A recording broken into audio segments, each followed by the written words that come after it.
All that notifications. Failed that note. Good evening, ladies and gentlemen. As always, I am Captain Valen. I play Seto, and welcome to Hill of Bones. I am joined by the collection of the greatest motherfuckers ever to do it. Oh shit! Guess what? I'm motherfucking number one. Oh, hell yeah. My name's Mike. I play Steve, Furblog Druid. Wah, wah, wah. I am motherfucking number 2. I'm Sophia. I play Walden, the Warforged Barbarian Rogue. I am Ref. I play Minute, and I am motherfucker number 0. I updated myself. So these are our new and old motherfuckers. I being the final motherfucker, Sage, the DM of A Hills Have Bones. Last time we played, the group stumbled upon deeper into the mystery of Hanka, the source of the escaping water or stolen water, depending how you see it. Seems to have led them into the den of what appears to be a mummy lord, lower type of lich. And the group entered the room, some clasping hands grasped at them as they entered, mostly not causing any real issues. However, as they entered further into the den, they saw the presence of a very powerful and intelligent undead. Announcing their presence, they call out to the group and they ask, "Who are you?" Man, I really wish we had like a cool group name right now. Us? Who the fuck are you? We're the motherfuckers that are trying to get downstairs. Yeah. I really feel like it's a little bit rude to be, asking us our names when you don't even know who you are. So how about you tell us what your name is, and then we'll tell you what our names is, and we have a pint or two. It's all fair enough. My name is Minute. It's new. At least one of you seems to have manners. A dry, rasping throat responds to you. Can I get all of you to make a Constitution save? No. He's going on about fucking manners. He didn't even introduce himself. Right? Fucking Oh, rude. this is not that, but that's okay. Where am I? Constitution save. Well, Oh, shit. Roll well. Godspeed. Hey, Lego dice! nice. Okay. Great. Most of you don't seem to notice other than the arid air. However, Steve, your throat starts to dry in this air. And although you do not take damage this round, it occurs to you that it could be dangerous to fight for a long time in air this arid. As you start to feel almost exhausted. Okay. The mummy lord then calls back out to you. Name. I had names once. Useless things. Although, I do remember the last person I spoke to.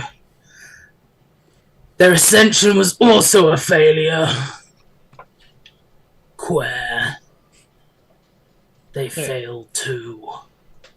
If you think names are useless, why did you ask for ours? Right, the confusion. The confusion, I tell you. Because how else would I use you? Use your names to write upon those runes. What the fuck? My God. Oh, see, this is one of those things where you ask the thing and you keep the thing. No, sorry. You'd be surprised what you can get from a strong soul and its name. And we start initiative. Do we roll? Have you been stealing my Uh, work? we- We already did. We Oh, already alright. did. Although I don't know why Steve's is 5.13. And so- Minute is not there. It's still Mutis. last-ish. Yeah, But I'm what not I'll on do there is either. I'll clear it just because it was quite a while ago. So if you could all roll. Although I do like somebody having like pie for their fucking.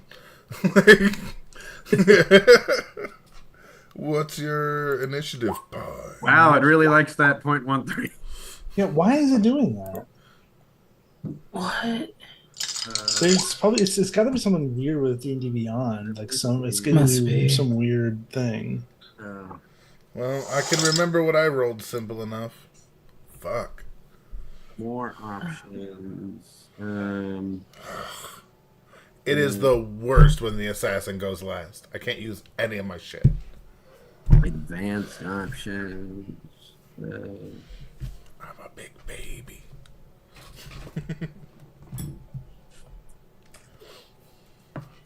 Oh. It looks like it's trying to add my dexterity score as a decimal to break ties. Oh. Oh, I want that off. I want that off. I want that Not up. horrible. I mean, it's understandable, but You know what? At least this is what I rolled my one. let me reroll because my initiative can go through the token. One sec. Of course, I got the worst one. Cool, awesome. I rolled the same initiative Just adding as last time. 0.13.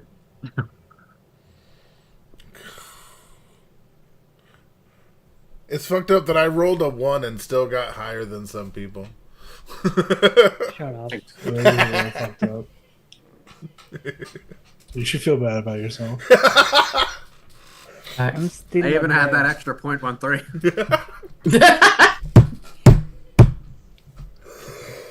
right. When Joe gets here, we'll roll him and give him a surprise round and say that he was hiding.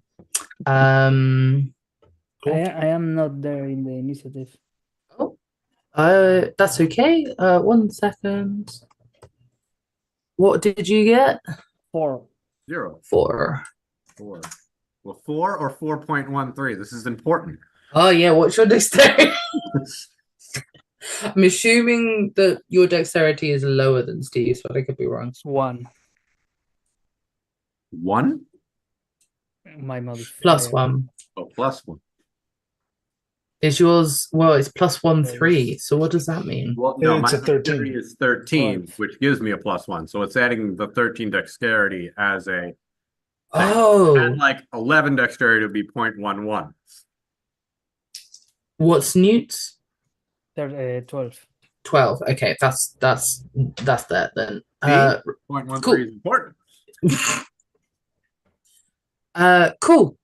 At the top of the initiative, we start with the mummy lords who identified themselves as talking to Quare recently. I thought. Identify is a very loose term. I mean, you could definitely say that. I don't they're know going- shit about this mummy. I don't know Identify shit. You ain't my mummy. Sorry, that You're was a my bad dad. thing to say. You're my dad. Right, they're gonna cast Hold Person on Seto. Ah, About to become MILFs. Which is Wisdom saving throw of 14. Roll a 14.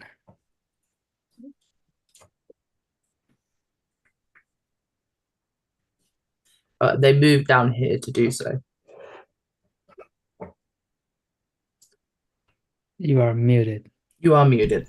I didn't get a 1. I mean, you didn't get a 1. That's the best I can say. However, you have been affected by the Hold Person spell, which means that at the end of each of your turns, you can make a Wisdom saving throw to unparalyze yourself. However, the mummy will be concentrating on this, I believe. Yeah, hold person's a concentration spell. Yeah. So the mummy does that, and kind of like seems to snarl and laugh at how quickly you've already failed a save. And I'm just going to give you a little token so I remember that. There we go. Cool. Yeah, this is how he froze. Middle finger. Lower left. Okay, this one. The grasping hands, you hear the familiar sound of those fingernails clawing at sand as something seems to shuffle closer towards you. Left, that's that one.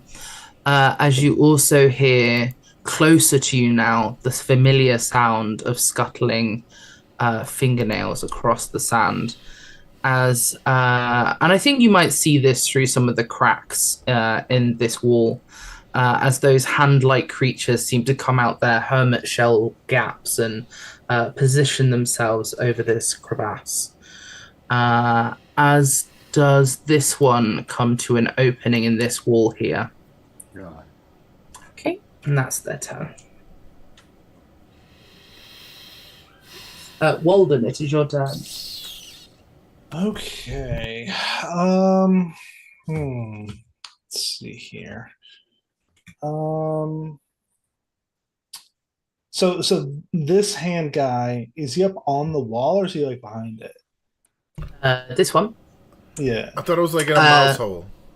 So he's behind it like a mouse hole, exactly. So this wall, I would say, gives them half cover because it's very cracked and allows his hands through. And I would say that it is a roughly 6 to 7 foot tall wall. I would say that at the tallest point here, these walls are around 15 feet. Does that help? Yes. Sweet. Part of that wall you said looks really cracked. Yes. Would it be reasonable for me to try to rip that wall down? It's definitely something I'll allow you to try. However, I would say that the wall has a level of being made of stone, so it has a toughness AC. Okay. So yes, but it wouldn't be an automatic hit, if that makes sense. No, that's fair. Yep. Would this, and then like, would it be like a strength check or would it be like an attack? It would be an attack. Okay. But I would allow it to have advantage because it's a still wall. You're not going for the mummy, it's the hands itself. Right. Okay, cool. I'm gonna go ahead and I'll rage now, just to get that out of the way. Well, I'll go to the wall. I don't want to hit people with my fire.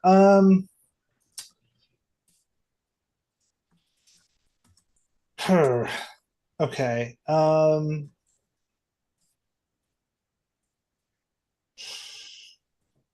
I'll raise it later. That's fine. I might take a solid hit because of that. But I'm just gonna go ahead and I'm gonna run over to this wall to like the cracked portion, and I'm gonna do that.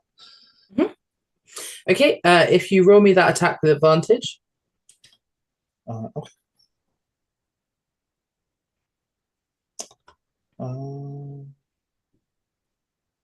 Is this plus one or is this plus one?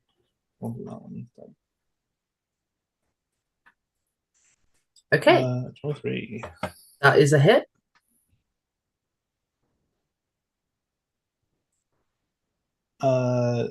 So then actively roll damage or do I just yeah, if you actively roll damage, there's a level of damage that would still have to be done.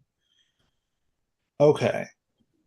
Because in my imagining, and I can change this up, but like my imagining was like was I would run over and then like punch my hands into the wall and try to like tear the stones apart.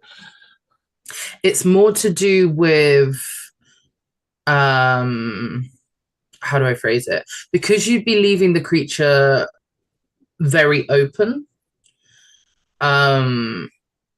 because it's kind of like a hermit crabby situation. Right. It's more to do with like taking down those defenses takes active doing, because it would mean that all of this wall part was then open. Right. Well, okay, but so would I do unarmed damage, or do I? No, just the boomerangs. Yeah, the boomerangs damage. Okay. Yeah, because that was the flavor. Yeah. Cool. Got minimum damage. Awesome. Love that. Yeah, it was just to see stuff like that. So like what I would say, for instance, if you go over, you go to like push the wall down, you successfully manage to get some of the bricks to crumple onto the creature, which would then, because this is the thing, if the wall is 6 to 7 feet, then the top bricks take full damage onto the creature. So yeah, so what I would say is it takes 7 brick full damage as those come hurling in on top of it. However, the creature doesn't seem to be fully exposed yet. One second. And that is upper left. I should know I have 2 attacks. If we're yes. I would say that the creature is now, it no longer has half cover. So you would be able to attack normally. Okay, cool. I'll just do a regular swing then.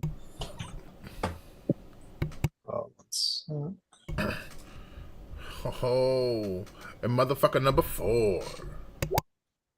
21 to hit. 21 does hit. All right, 14 damage. I'm not raging, so don't get any bonuses to that. But yeah, no, I just kind of like pull apart the bricks enough to like get an opening, and I just shove my shield in there and just start stabbing into it however I can. You hear almost strangely like the fingernails themselves scraping across the ground as the creature screams, as it succumbs to an amount of damage that does seem to have an effect as you do so. Just because Joe's here earlier than expected, Joe, roll initiative for Jorg. It is taking its sweet time to load real quick. So give me 1 second. Okay.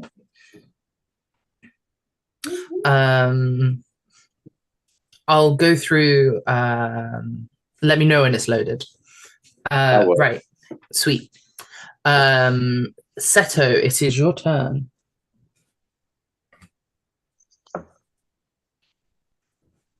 You are muted. As you are held. I'll just make my wisdom save, and that'll be that, because that's all I can do, is my understanding. You can drool. Break it! Break it! You... Nope. That's my turn. Unfortunately. Steve, it is your turn. Alright. Here I go, bitches. I'm gonna cast Wind Wall. Ooh. Oh, I have to actually cast it first. No, wait, I don't want Okay. that. Alright. So, and then my wall is going to be, it's a 50-foot long wall. Yep. And I'm going to put it right there, so it hits all 3 of them. Nice. Is there any, could you read me out the description? What I was trying to send to you, but I didn't want to do that.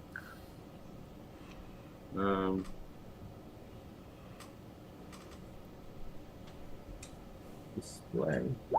There you go.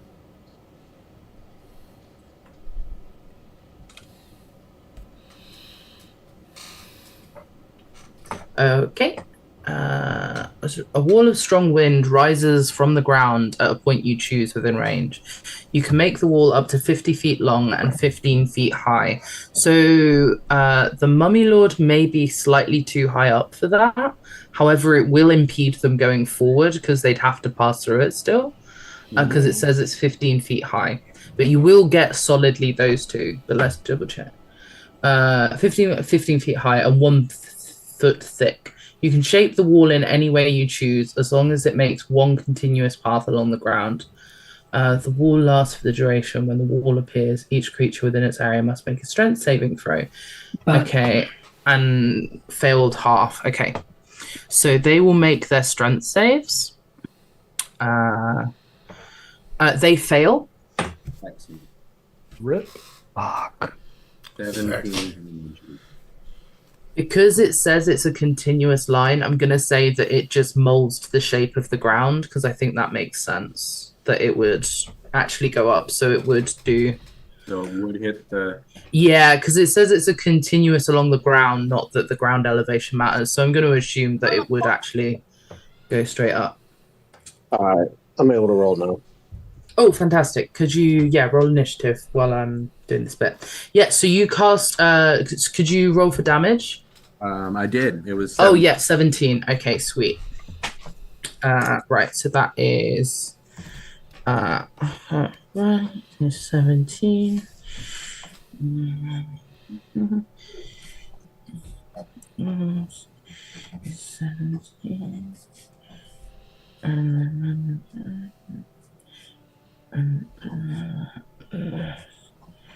17. Fabulous.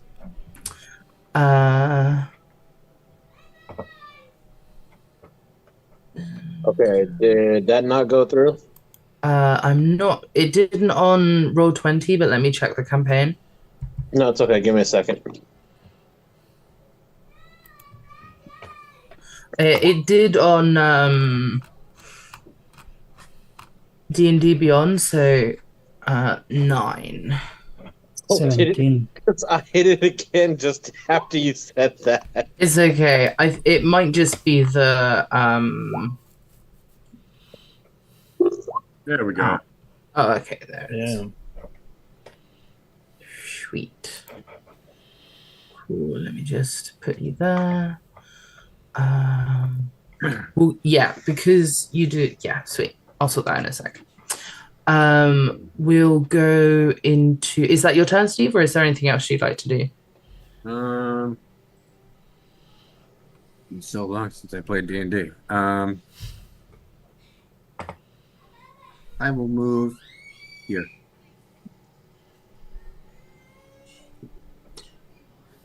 The end. Cool. I also say Booyaka. And to catch Joe up, Seto is like frozen by a spell. Not by ice, but Well- like with magic. Constitution if you're save. Paralyzed. You can't talk. You can't. Yeah, I think. can't do spells. I Mental can't do stuff, anything. Yeah. But you can't talk or move. Correct? Yeah. Okay. I think I can Yeah, but talk. You can't Doesn't talk. Oh, wow. doesn't the mummy have to do a save? Yes, it does need to do its So I'm sorry. I just want to con verify. save.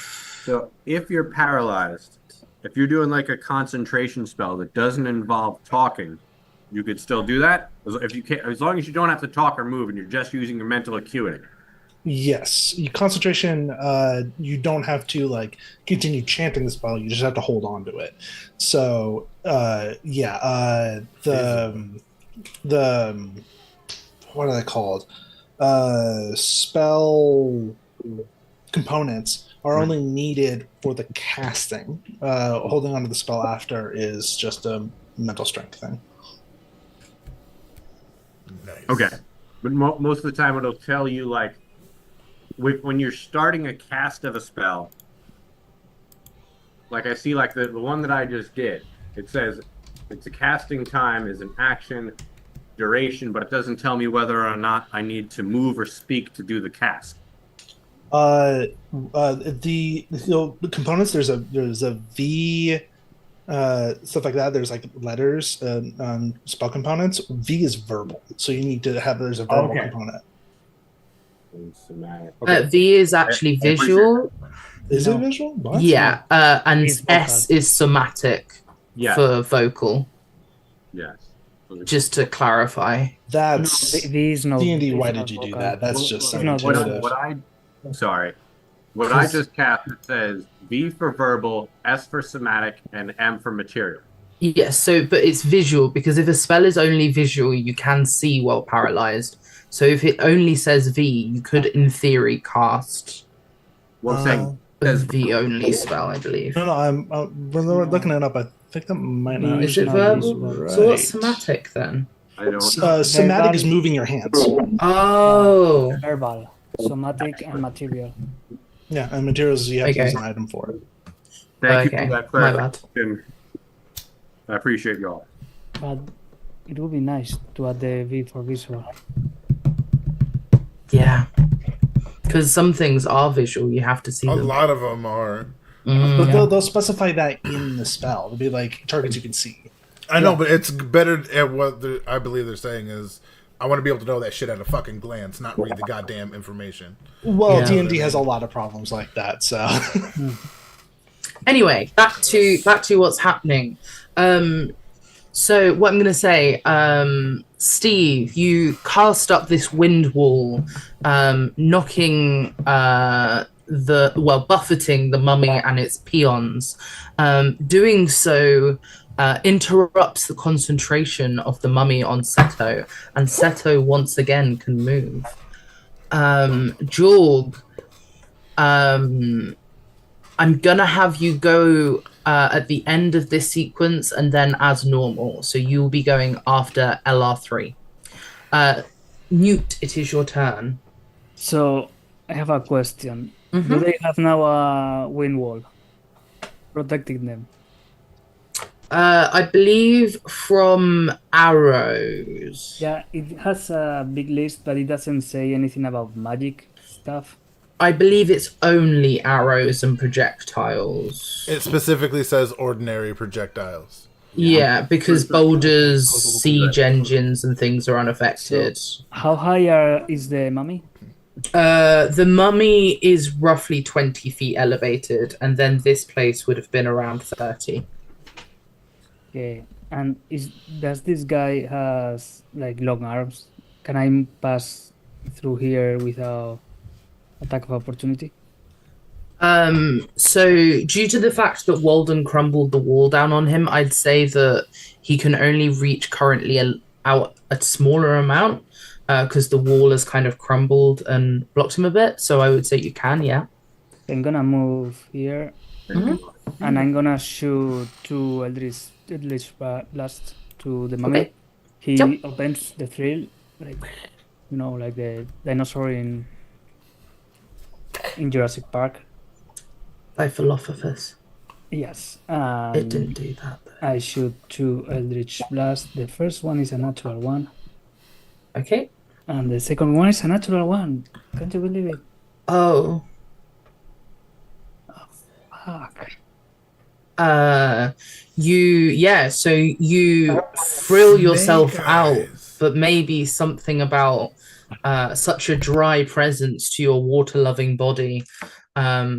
Your Eldritch Blech doesn't seem to reach as far as normal and falls short. And as a bonus action, I'm gonna. Is he close to me? I'm gonna Hexblade this guy, the mummy. Yeah, and that's that. Fuck. Okay, so Rough start, the guys. the We mummy got has this. hex, just to confirm. Not Hex, Hexblade. Hex blade. Okay, you'll have to remind me of what Yeah, that means, but I'll put a to remind token on him. myself. Okay. Cool. At that point, it will be the who is this one? I have spell.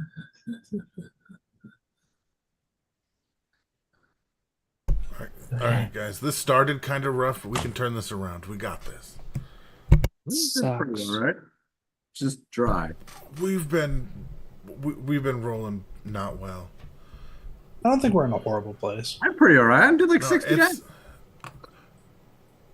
That's true. So this lower peon uses its I didn't many. see him. uses its many hands to start chanting words with its hands. Again, the fingernails seeming to create the words and runes. As it casts Guiding Bolt at, and I will roll for it. That is 1, 2, 3, 4, because you're all in range. 1, 2, and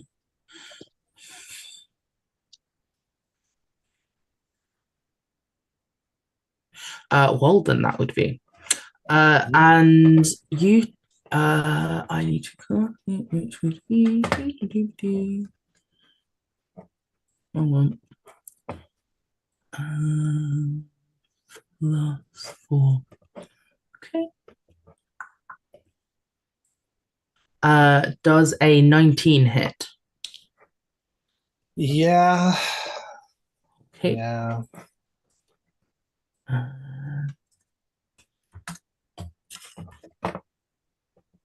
And that then will be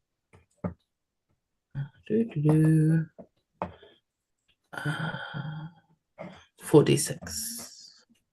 46? Yep. What? Holy fucking.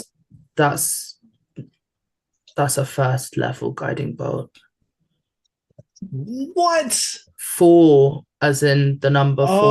Oh. Not 46. I thought, yeah. As in Oh my god. 4d6. Sorry, that was 14. My apologies for Give me a scaring the fucking shit out of heart you. attack. Honestly, grab the body and run at that point. Like, we fucked up. We fucked all the way up. I mean, that's like half of my hit points. I wanna No, roll understandable. 46. Understandable. That would've But that's murdered me. radiant. That's 14 radiant damage. My apologies for the confusion. You're good. Jorg, it is your turn. All right. Reminder about the laser dick. Oh my god. I forgot about that. All right. Give me a hip, guys.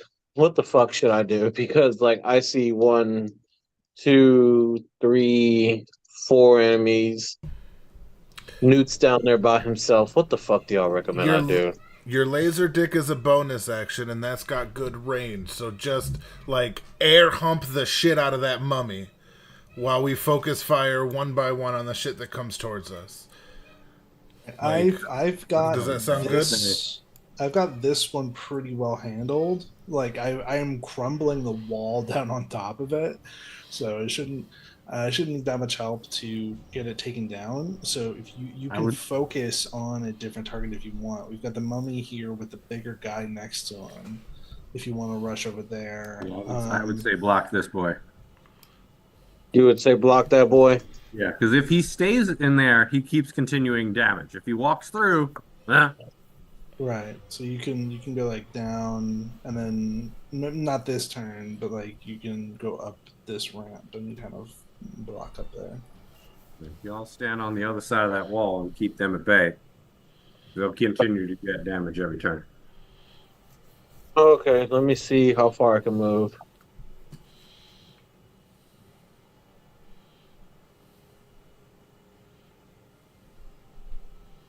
So I can move over here, basically. Okay. Yeah, Gotcha. 40 feet of movement's a good amount. I can move right there, so I'm going to move right there, and I'm going to do exactly what he said. And you also, yeah, and then you should attack to stay in range. So just as a reminder, the Mummy Lord is around 15 feet up, Not this guy, right? but that guy isn't. Yeah, so you'd be Yeah. able to reach him. You go Also, here, like this is the attack only that ramp guy. down Keep from him this side of the range. wall. If I And can see this. dick him. You could dick him. You can dick the mummy. Mm-hmm. Fuck it down. Sorry, Sophia, what were you saying? So like, but like, yeah, even though the mummy's upwards, like this is still a good choke point because it's like Yeah. the only safe way down. So. Yeah, true.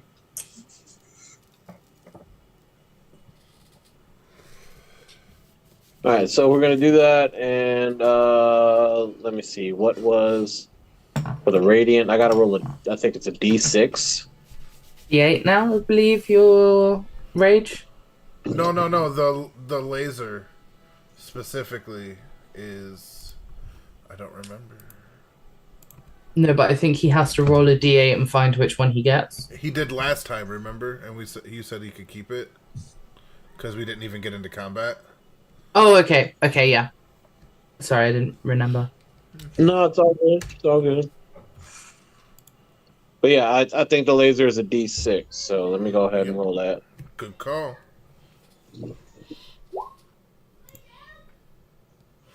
Two. Fucking two. Chip damage counts, baby. You got this. Okay. Not in range for an attack, so I will end my turn there. Who's playing with the arrow? Someone's having You have a ranged weapon, right? How? With your glaive, you may be able to.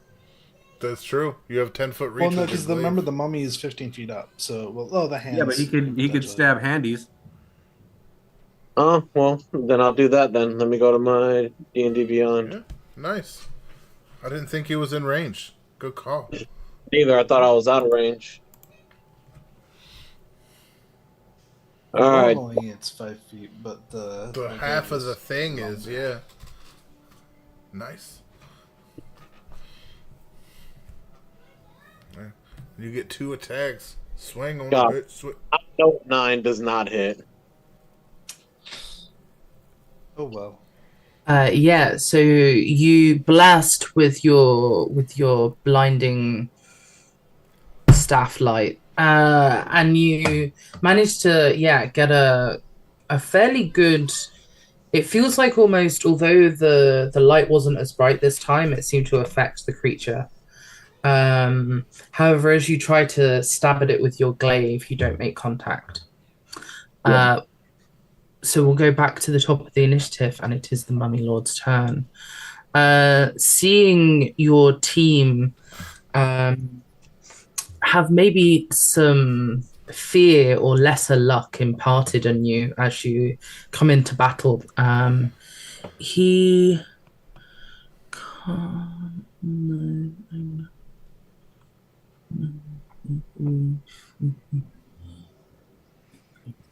he slowly descends, accepting the damage from the wind wall to go here and face you face to face, Jorg. Could you roll your wind wall? Do you want me to take it as just a 17 flat every time?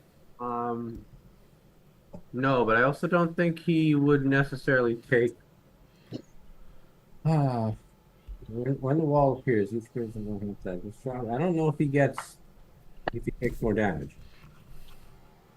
When the wall appears, oh, it's only a one-time damage thing. It looks like. Oh, okay. It's just okay. That's fine. Yeah. So it passes through the wall, kind of whipping it away with its hand, and goes to attack Jorg.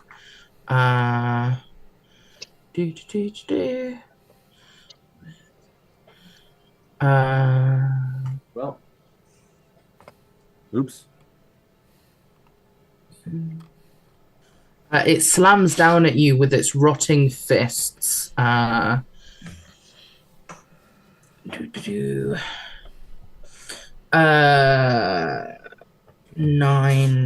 plus. Oh, I got to work that out now. Does a. Oh, hold on. Does a 21 hit? Joe. Oh, yeah, 21 hits. And does a 17 hit? Yeah. Yes, okay. Okay.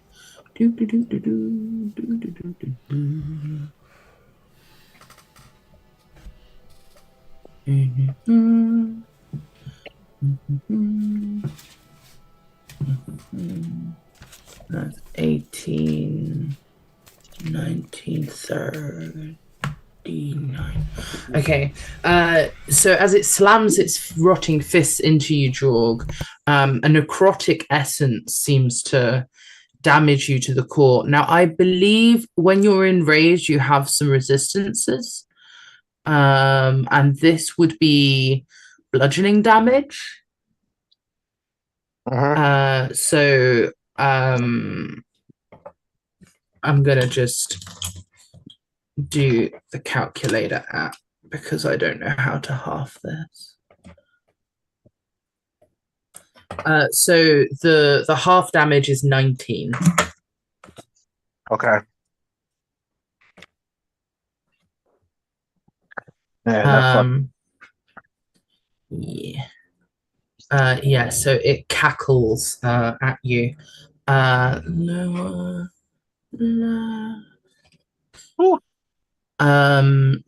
The scuttling fingernails once again crawl ever so slowly past the wall, turn towards you, and again, now they have made hand-eye contact.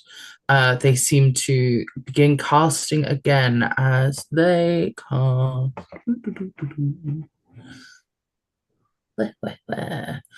Sacred Flame, which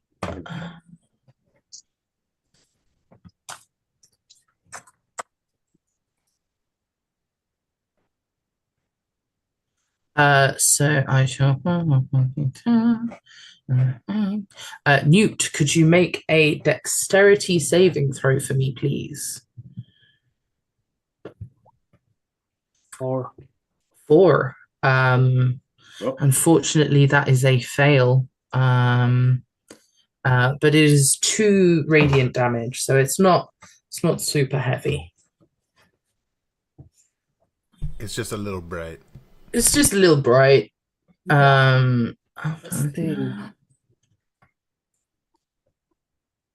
I'm gonna hit you like the hammer of Thor. I hope so. Once again, the scuttling hands, this time focusing on Seto, go to cast. Toll the Dead. Seto, do you have your full life points? You're muted. Somewhere along the way, I must have lost 3 hit points.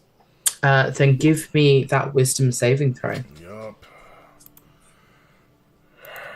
Fuck. 15. A 15 is a success. Yes! You hear the echo of fingernails clanging against glass, and yet you shake off the feeling. Jorg, it is your turn. All right. Roll this d6.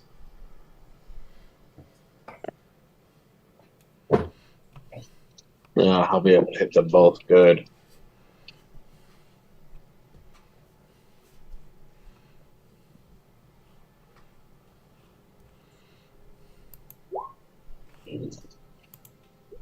Another 2. Hey.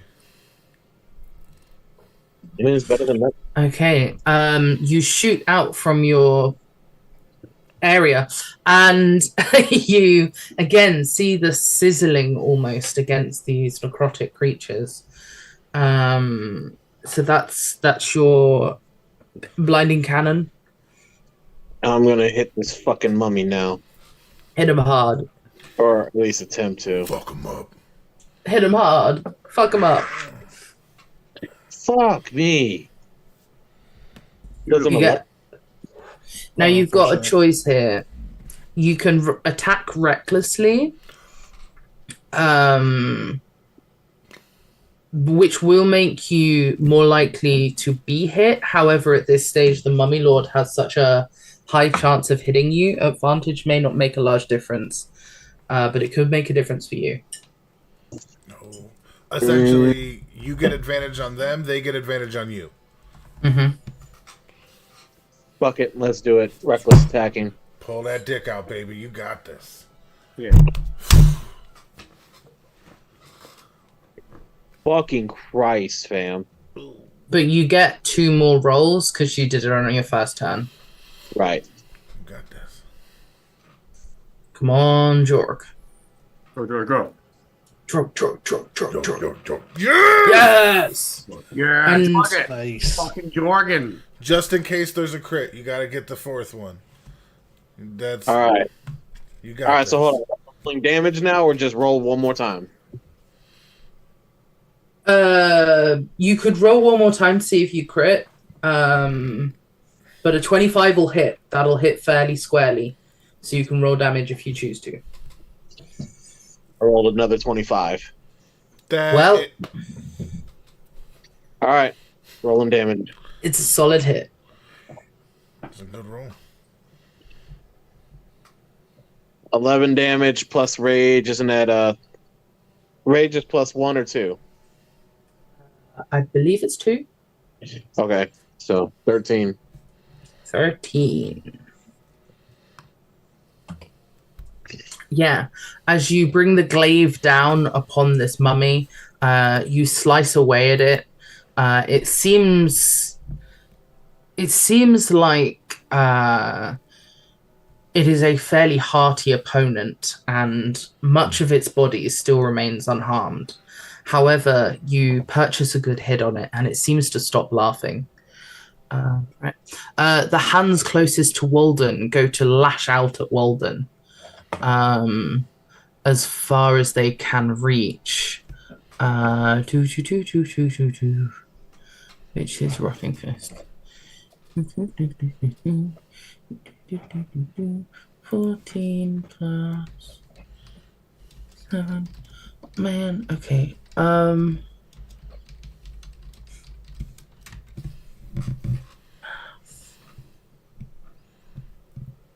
I mean, 14 plus 7 probably hits, but I was trying to do the math to work out if it hits. Yes. Yes. So yeah, the scrambling fingernails are able to get a purchase on you. Which is not very good. That's good. That's good for us. Right, one of those. Really? 10 damage. 10 damage. It maxed out its wanted. Yes. However, it is your turn to retaliate. I'll go ahead and rage now. So it'll take 3 damage from my aura. Yes. Just flat, and then I will. I'm gonna recklessly attack, and then I'll apply to both of my attacks. So I will get advantage, and then it will get advantage on me, but tries to attack me after. Is it that big? I believe it's 20 foot, right? It's not 20 foot; it's 10 foot. 10 foot. Okay. But it's like 10 foot around. Let me double check it.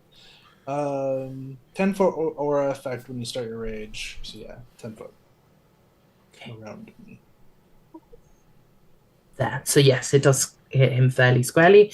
24 does hit, and the aura damage is how much again? 3 fire damage. 3. So 3 plus. So if you could roll your damages with your. So that was my first attack. So this will be damage for that one. Yep. It's going to be 14 plus 2 because of rage. So that is 16. 16. Yep. And then I'm going to. This is my second attack. 15 to hit. 15. Let me double check.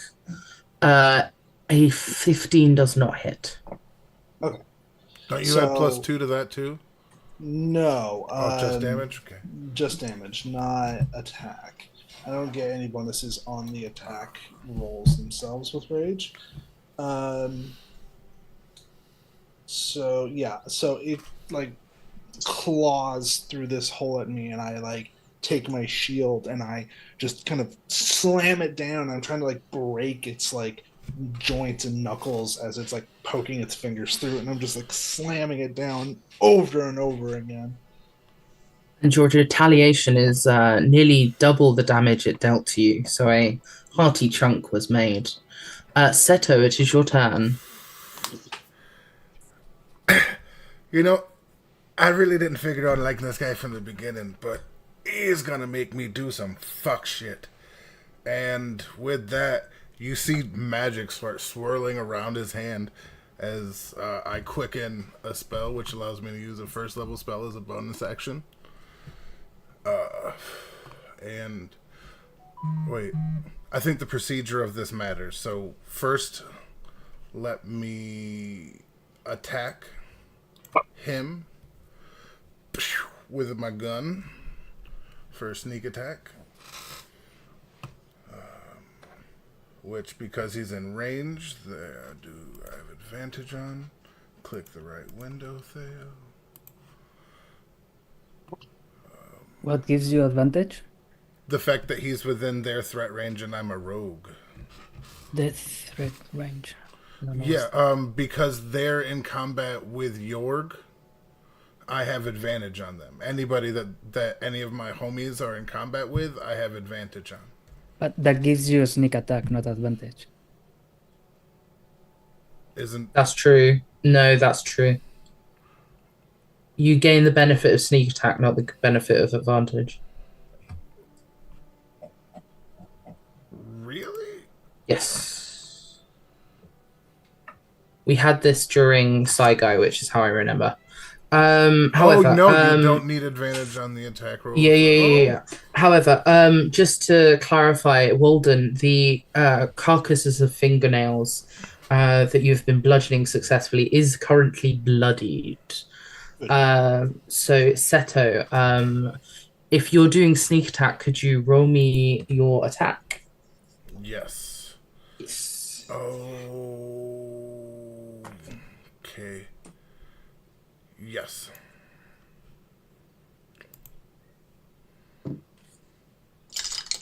Patow. A 24 does hit. Nice.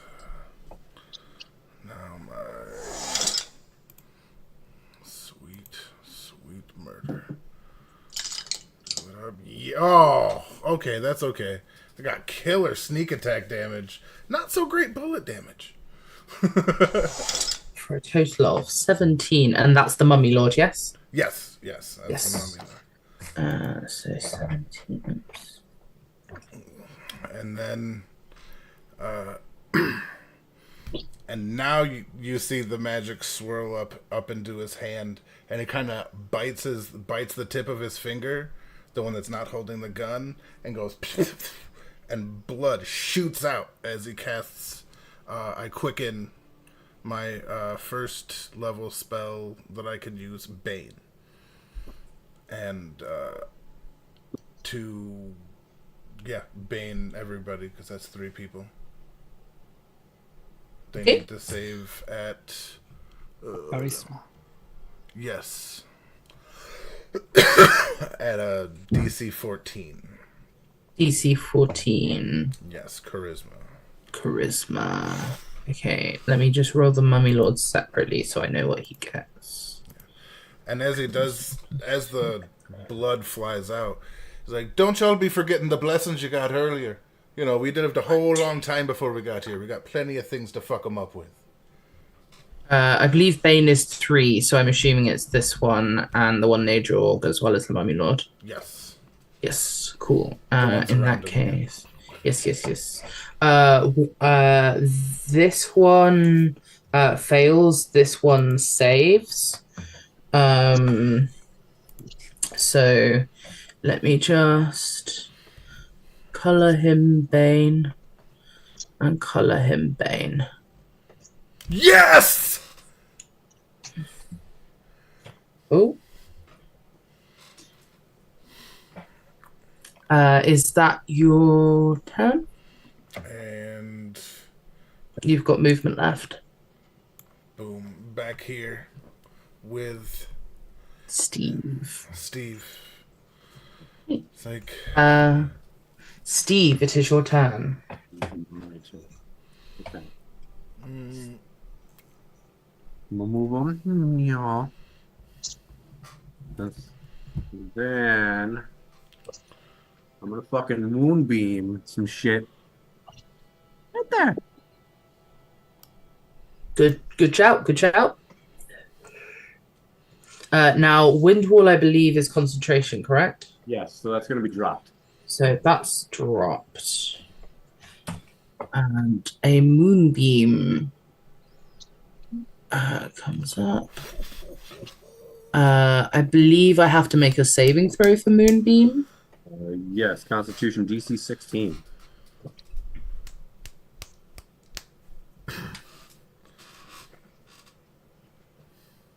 What's with this arrow? Oh, at the moon. Oh, you're so cute. I love you.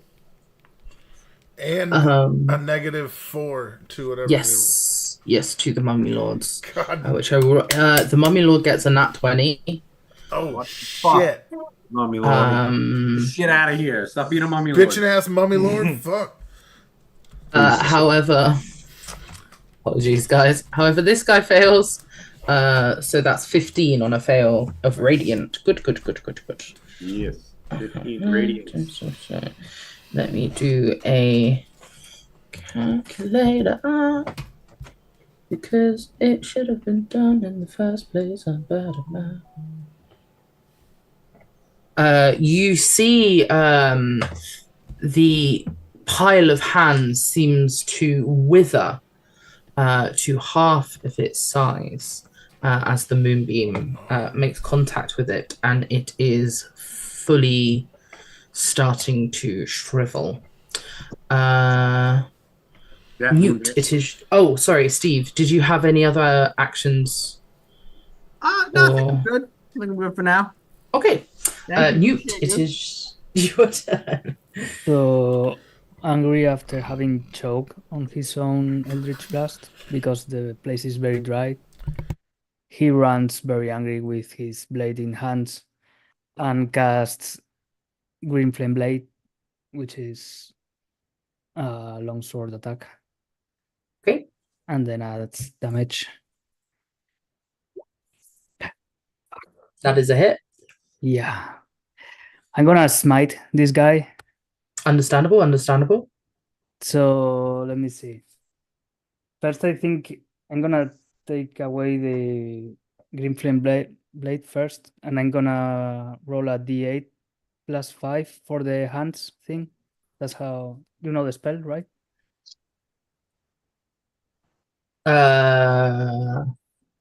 So if I hit someone like the mummy, sorry, I don't know what it roll. I didn't want to roll anything. I wanted to display. It harms the enemies that are next to it, like the hand. Okay, yeah.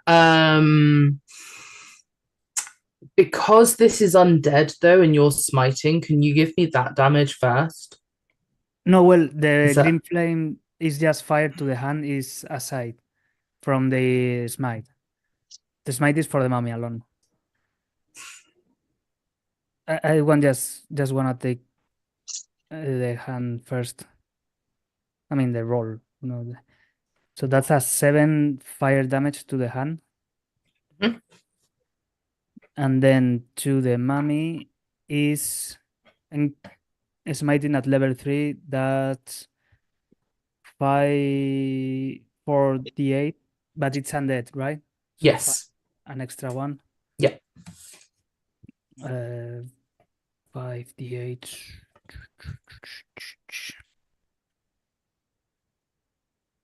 21. Yep. Then a d8 for the fire of the flame thing. Mhm. That's a 3. And a d10 plus 5. 8 for the sword slashing.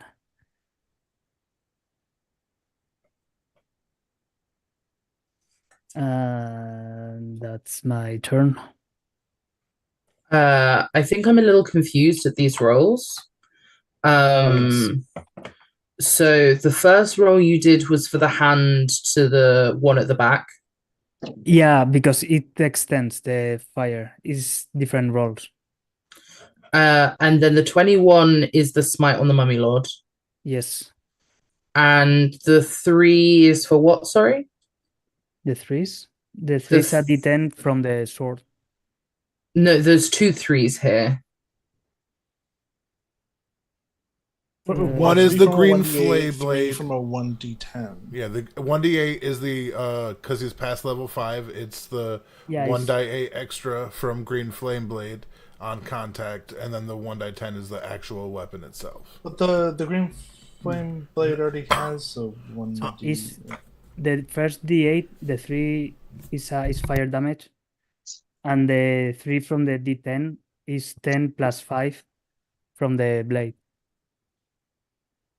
One of those fire damages was what jumped off the mummy and hit the hand. That's what he wanted to settle That's first. the first one I did, which was a 2 plus 5 because it adds the spellcasting bonus. Okay, so the first roll was a 7, you said, for the one behind? For the hand, 7, yes. Yes, Fire. okay. Cool. And then it is 41 damage for the smite and the rest of it? It's double, then it's 42. 42, okay. And 11 of non yellow damage. Radiant.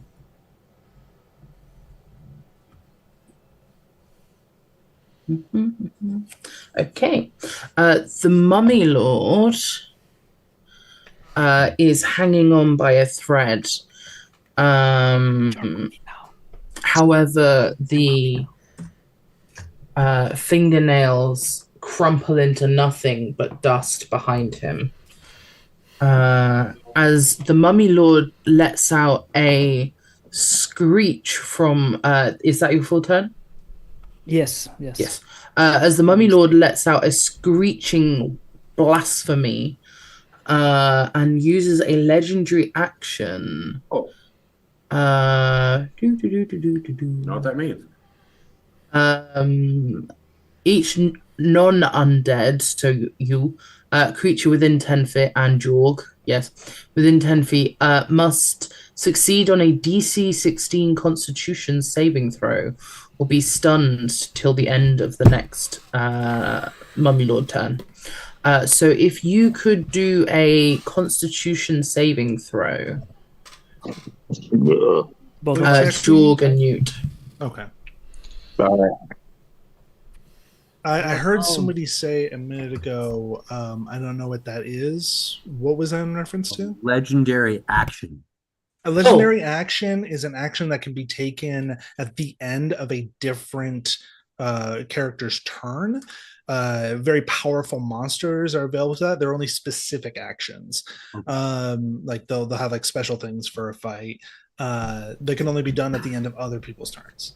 It's a boss move. Yeah. Oh, sweet. Thanks. That's how I always describe them. It's a boss move. Yep. Cheap ass boss move.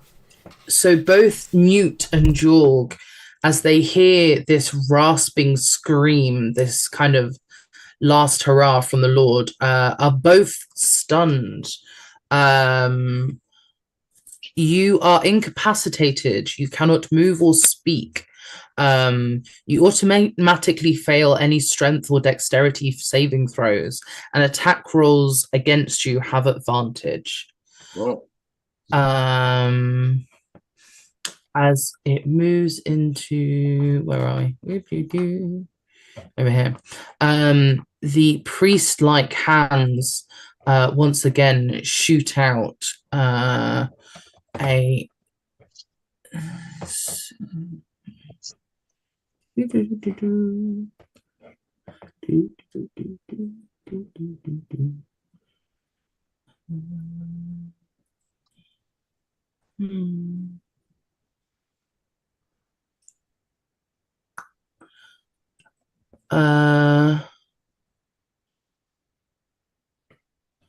Hold on, let me just.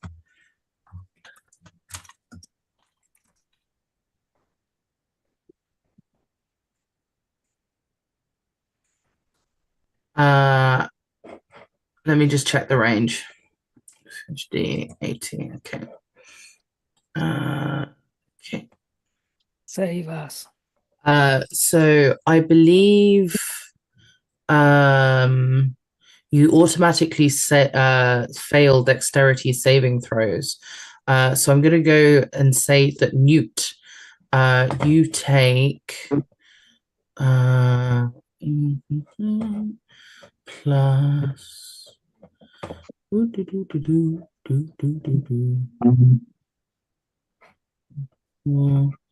9 radiant damage cascades down upon you as the shaman-like hands cast Sacred Flame on you. And then, the turn order, bugger. As it is the Mummy Lord's turn. Oh no, I've clicked a button. The Mummy Lord, fearing for its unlife, decides to up the ante and casts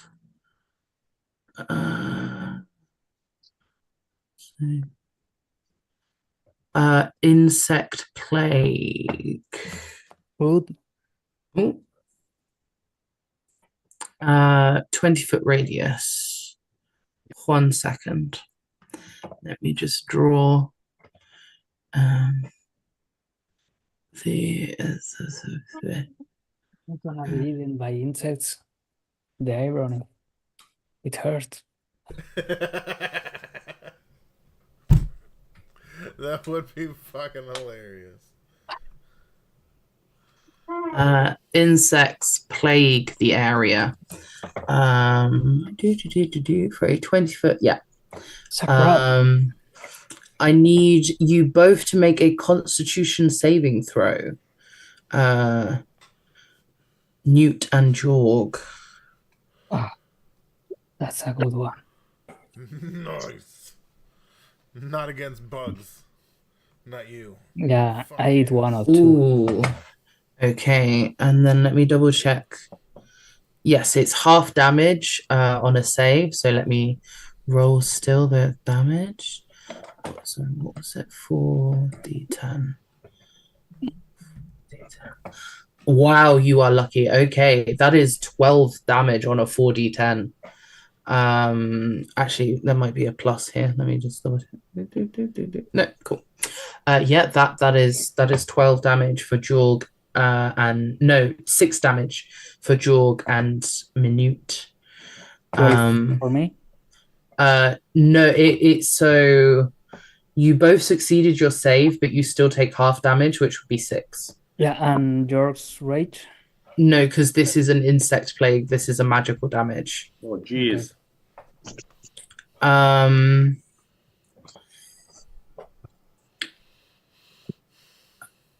Oh, the moonbeam. Does that affect its turn? If it started attacking, then it would take my damage again. So, okay, let me just double check. I would Moonbeam. roll for damage again if this is the Plague Lord's or the Mummy Lord's turn. Yes, it is. Moonbeam. Let me just see when on it starts, isn't it? But does it make a... Or a turn or starts its turn. So it'd be at the beginning of its turn before it does anything. So it has to make a Constitution saving throw as well. Okay. Yes, but it's going to take damage regardless. It is. Let me just do that Constitution saving throw. Is this for concentration? Roll the damage hands. I will need to do that as well.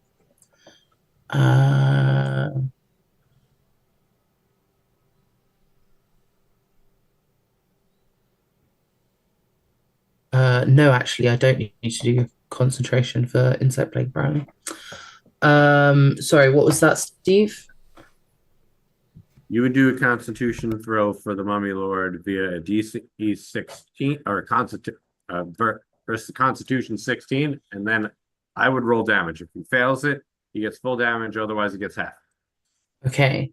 I think he's succeeded. Yes, he has succeeded. So he still takes half damage, but he's very close to death. So what is that damage? It is whatever that says. Let 11. me do some. Okay. Okay.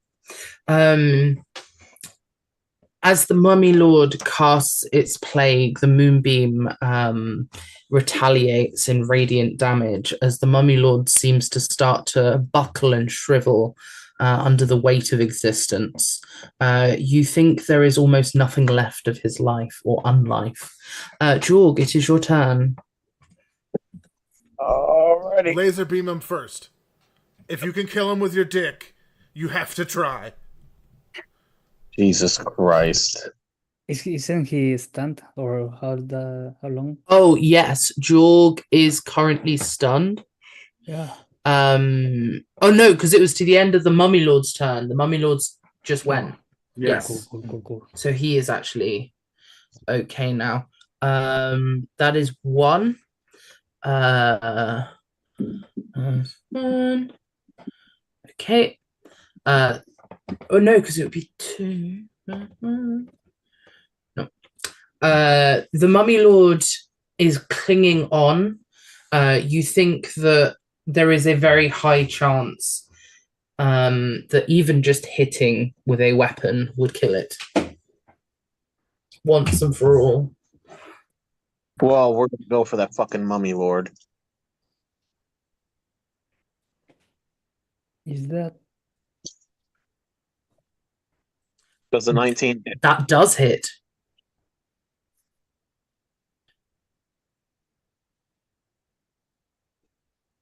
Uh, 15 hit. Jorg, this creature of unlife ceases to exist at your hand. How do you take it down?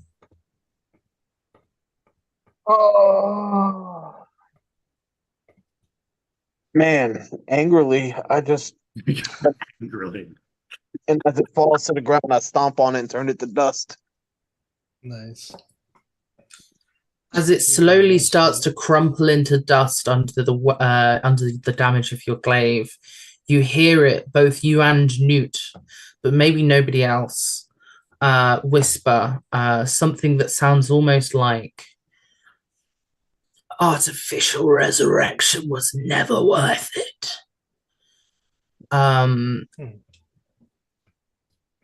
Right. Jorg, I believe that you have movement and attack left. Yeah, I think so. And let's see.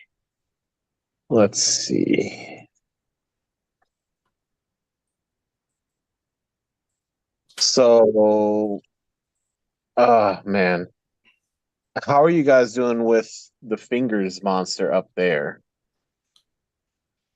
That's a good question. I'll probably move down. Mine seems pretty bloodied. I can probably get a couple good hits on it. Okay. Take it down. Sage, I'm going to move down to this guy right here. I think this would put me within 10 feet of him. Mhm. And then I'm going to attack him. Okay. As you approach, the rotting carcass seems to be slowly turning to sand already. It clings on desperately. Go ahead and make perception checks, team. Say that again? If you could all make a perception check.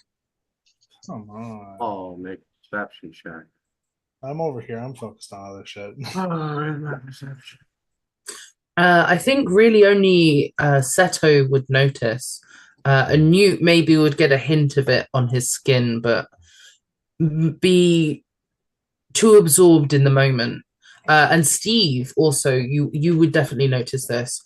It's almost like the air is stale, but no longer quite as dry.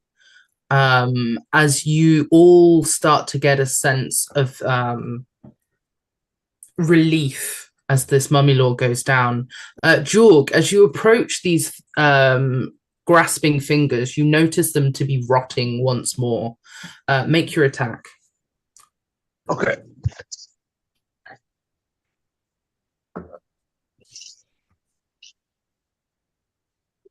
Oh, I don't think a 9 hits. It does not. Okay. That's the end of my turn. Okay. You get 2 attacks. The last one was the money laws. Oh, my bad. Yeah, that's okay.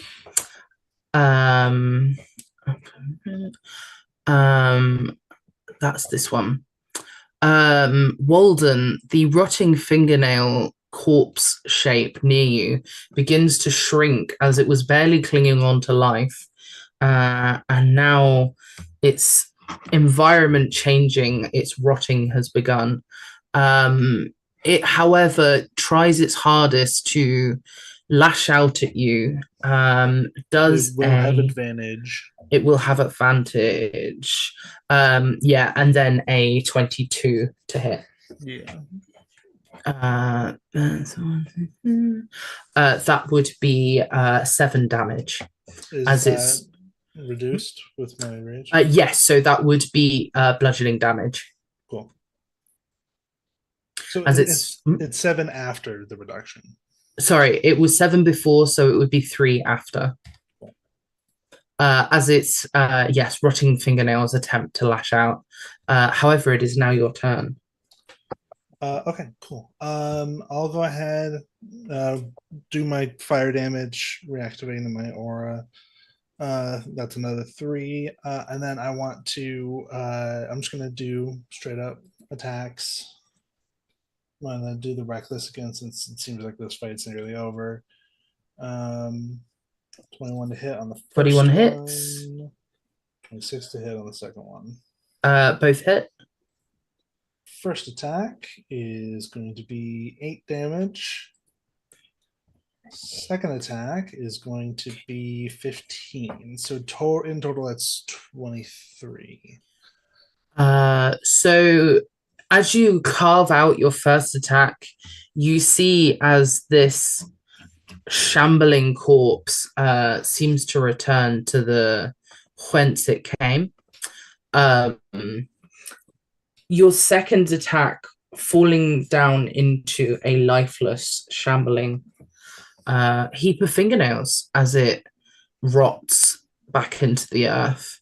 I like slam my shield down once and then not even fully registering that it's like dead. I get so enraged, I like grab like the finger and I like pull it up so it just like breaks and then snaps off. Honestly fair. Seto, it is your turn. I'm using my patient aim so I don't have to move. I'm well within range, and I'm gonna fire on Fingers McGee down here. You're a little quiet. I don't know what happened. Very. Oh, my mic jumps. Like I said, it's a bit broken. Is That's okay. that We can. better? Yeah, that's good. All Which one? Sorry, were you going for? The last fingers left, the ones down there. Oh, yeah, but which one of the two? Zoom out the map. Oh, there's more? Okay, that's on me. Yeah, they're below, behind Oh. the avatars. Then this one, the one by Jorg, that Jorg is Yep. involved with. And Wow. yeah, Thank you.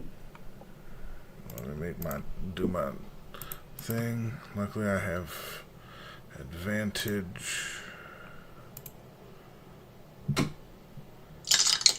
All right, so I guarantee a hit. Let's see. Make it nasty. Put some stank on. Oh shit! Thank God I had advantage. I took. Whew. Golly. But the 21 does hit. Yes.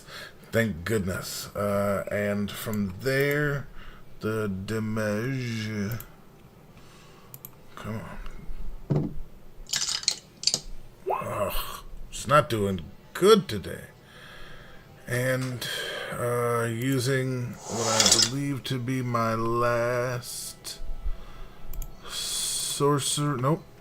I have one more sorcery point after this, and I'm going to use my quicken spell to cast a spell, and that spell is Guiding Bolt.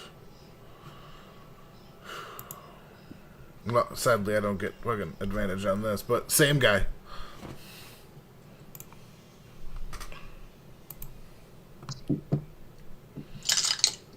Oh, tiddly dicks. Nope. 14 hit. Yeah, a 14 does not hit. Boops! So is Wasted. Oh. so that is 17. 1 second.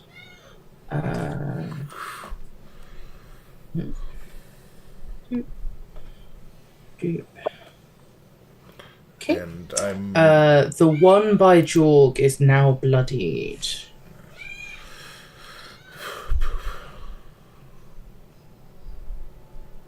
Is that your turn? Yes, sorry, I can't move. That was bonus, and I'm not gonna cheat and like teleport as a bonus action. No, I use the spell as a bonus. I'm done. Yes, sorry. Yeah. Okay, Steve, it is your turn. I just want to verify. The Mummy Lord is out, correct? Because he's still in the initiative. There's a reason. Okay. That's what I thought. I am going to move from here to here. And that is it. Keeping the moonbeam where it is. Okay. Steve, as you're not going to do a full action this turn, I will allow you to make another perception check.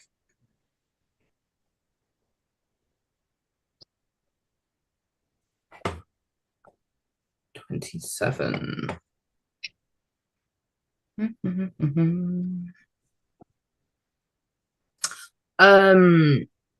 You notice that the entire Mummy Lord's body has turned to dust.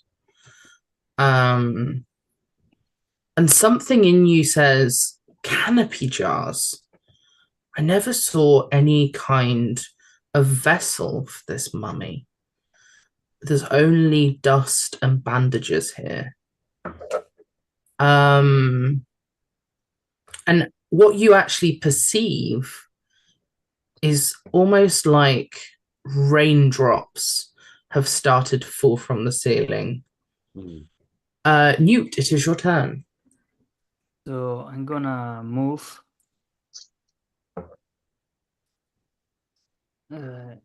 here, sticking to the wall, because I can do that. I got, and I'm gonna shoot 2 Eldritch Blasts to this one. Well, one to each other, to each. Go for it. The first one is a fail, Yep. and the second one is another fail. Once again, you extend your frill and bleh at them, unfortunately not making contact. Yeah, and I stay there in the wall. Okay. I should You leave Eldritch Blast critical 2 bits clamber. and Honestly true. Right.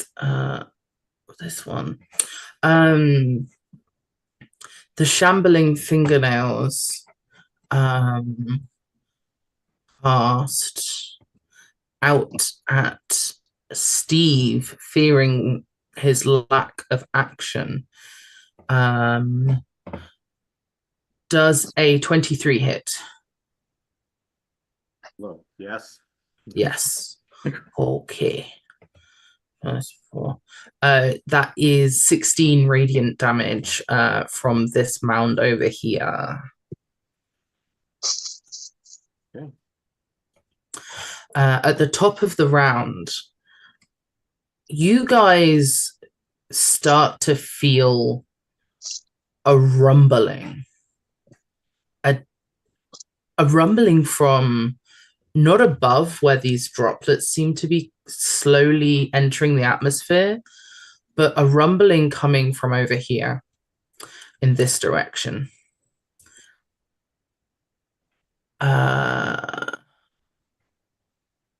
This one, okay. It is this one's turn. Once again, it crawls towards you, Jorg, and goes to use its rotting fists twice. And I believe it has here. It manages to make contact with you once, as you take 9 bludgeoning, half to 3, so 3 damage for Jorg, as this fingernails dig into your calves. Okay. However, it is now your turn. Well, definitely going to try to kill this little fucker, but let me buy my damage first. This is the lowest I've been. I'm at 28 out of 93. All right. I got you, baby. See if I can kill it with dick magic. Good old dick magic.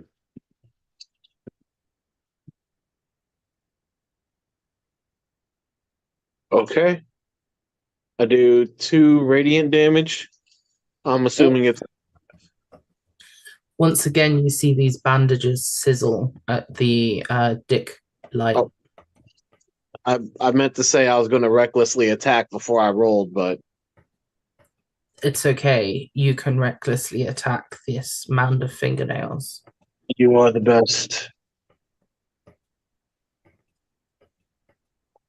Does the 17 hit? A 17 does hit. Right.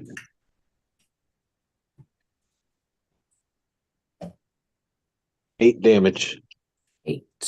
Let me just do some maths as it was already bloodied. Plus 8 plus 4. Yes.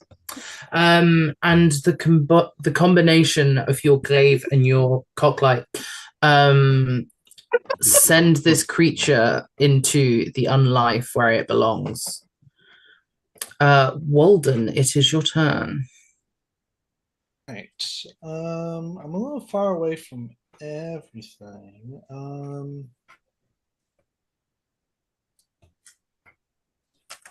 I can't even fully make it there if I dash. I can do a ranged attack after I move. It's probably for the best. Okay, cool. I'll go ahead. I'll go here. Oh, one more down. I'll go here, and then I will throw a my boomerangs at the fingernail. 17 to hit. 17 to hit. That does hit. 12 damage. 12 damage. As you launch the boomerangs into this corpse, you notice maybe the reason it hasn't shriveled is this is some of the first physical harm it has taken, as its fingernails shriek at receiving it. Yeah. All right. Yeah, I'll leave it at that. My turn. Seto books ass and then teleports right here. I made sure to leave 5-foot step because when I show up in a flash of fire that does damage things around me. And since I'm not trying to damage Jorg, I do that and then take my last 5 feet and put my hand over one of his wounds. And I'm like, oh, all right, stay with me, muscles. We still need to get you the fuck out of here, right? Let's cast you. Shkabloom. And I use Cure Wounds at 2nd level. Roll that dice. Do you have a modifier? Plus, yeah, it's not. I'm not the best healer, evidently. Even the dice know. I'm here That's for okay. the other thing. Yorg, you receive 8 healing as Seto comes over and blesses you the best he can. I have a question. Mhm. When I cast the Hex Warrior thing, Yes.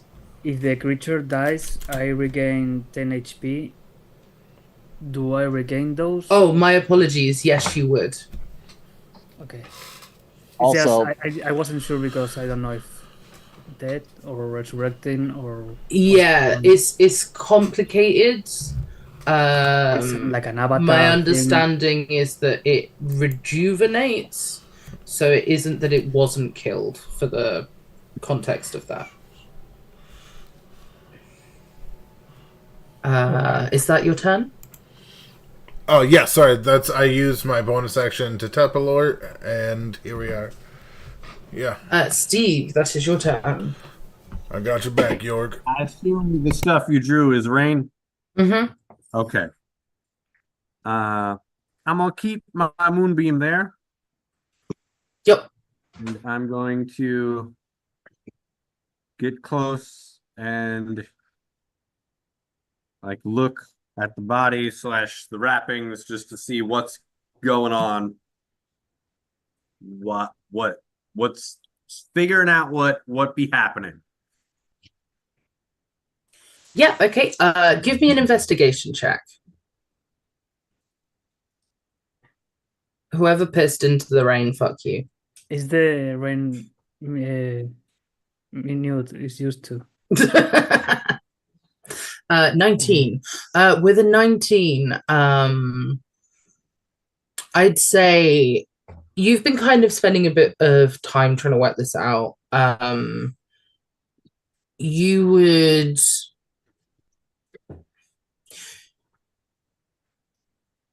You would start to think that the Mummy Lord has a system of rejuvenation, and there's nothing that you've seen so far to suggest that whatever it's truly bound to is within this room. And as you start to search the dust, just slowly, you find an odd-shaped ring, which you will need to put into your inventory as...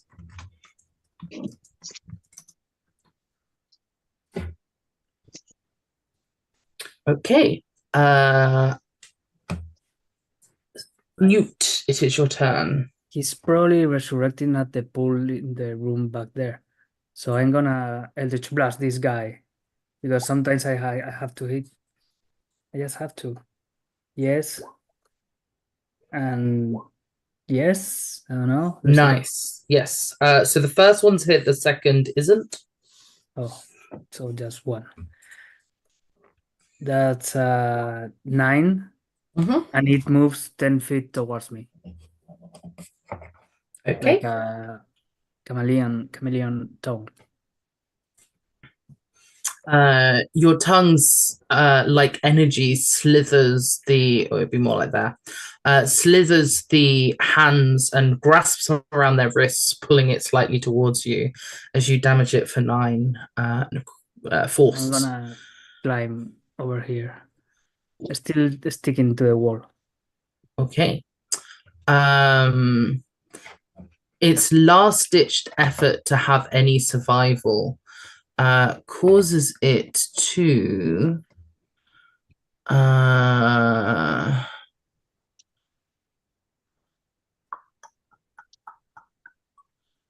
know what I will?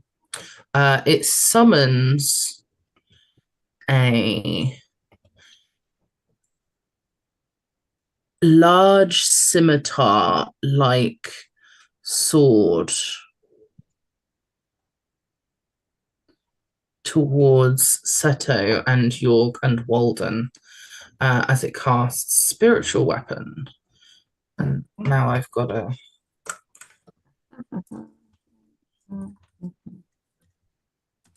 One sec.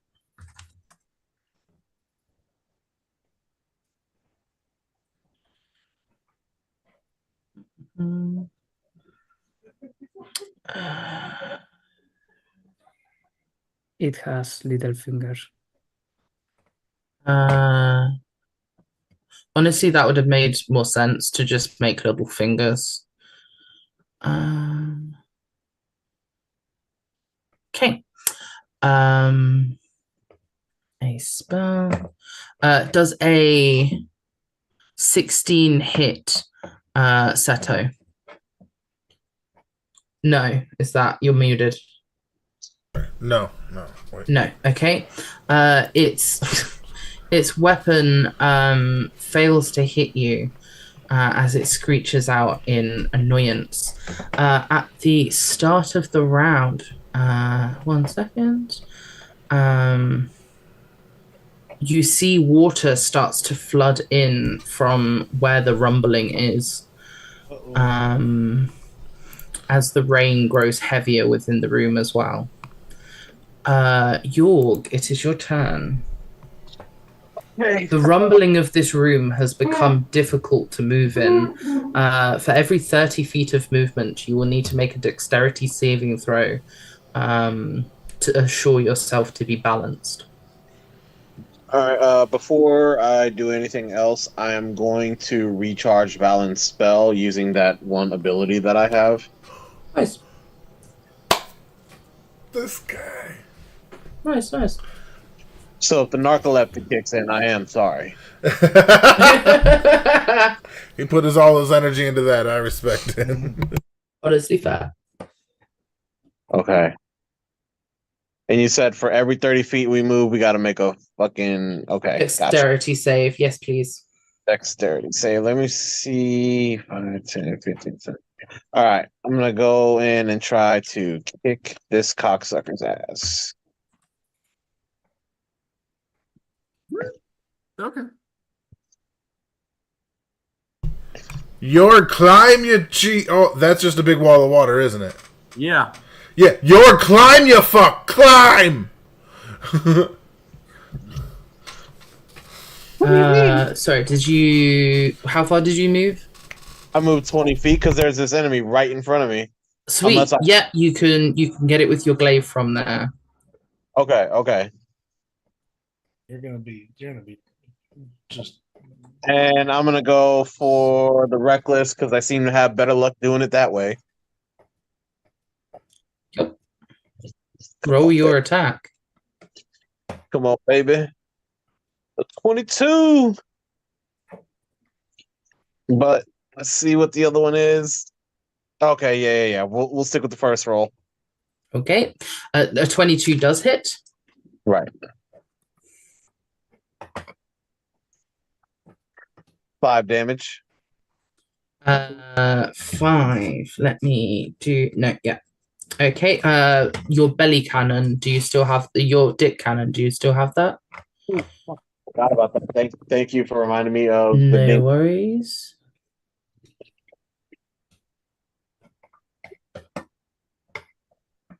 I rolled a 6. Nice. Let's calculate.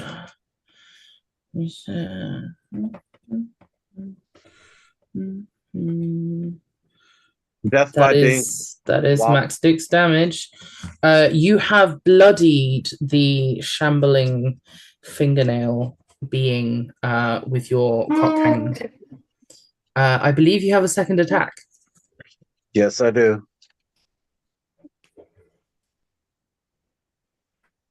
Oh, okay. One more. There we go. Much better. I know 24 hits. A 24 does hit.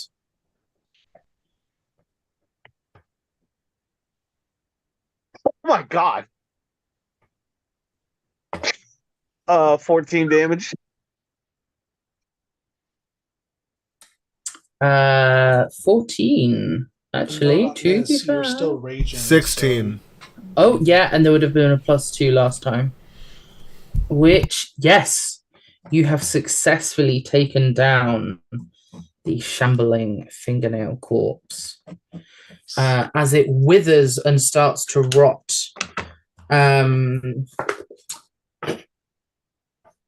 we take ourselves out of initiative as the battle so far seems to be over. However,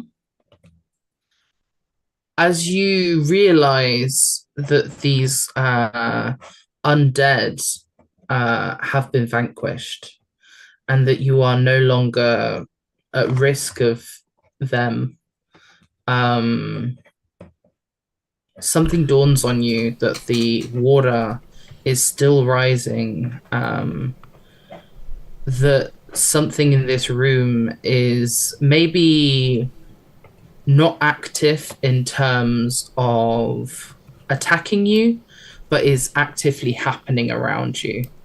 As this rain grows thicker and these tremors grow more vibrational and deep within the earth, water fills from the back corner, and every time you try to walk further than 30 feet, the dexterity saving throw will be a DC of 12, or you will be prone. You currently have, and this will be a skill tree in a moment, and then we'll end the session. You currently have 3 rounds to leave this room before it floods. We will stay in initiative just to get that through, but there are no attacking enemies. Walden, that move counts. Unless you were already there. Well, I was there. back. I moved my character up here. Then I'm like, oh, we're still in initiative. Sorry about that. Yeah, Okay. That's what I was gonna ask. Should I move Seto back where he was originally before I move him up there, or? If that's okay, yes, please. Yeah, no.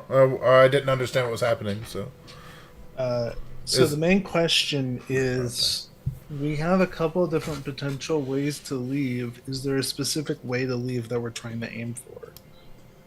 Okay, so although this is where you came, and it may have slipped to the back of your minds, it might not have your characters. So there was a well of mysterious liquid that seemed to be sucking moisture into itself and absorbing moisture. You recognized it to be magic in nature and surmised that there must be something powering it, some kind of core energy source. With the defeat of the Mummy Lord, it seems that has become unstable, and last time it did seem apparent that it being unstable could either be very, very bad or at least cause large amounts of significant stuff to happen quickly. Okay. So I'll just remind you of that. Okay, so our goal, like, there's not like a further place in that we're trying to get. Like, it's logical to assume that we have done the thing that we need to do here, and we can leave where we came from. It's logical to assume you can leave where you came from, and it's logical to assume that whatever the power source was, it wasn't where you were before.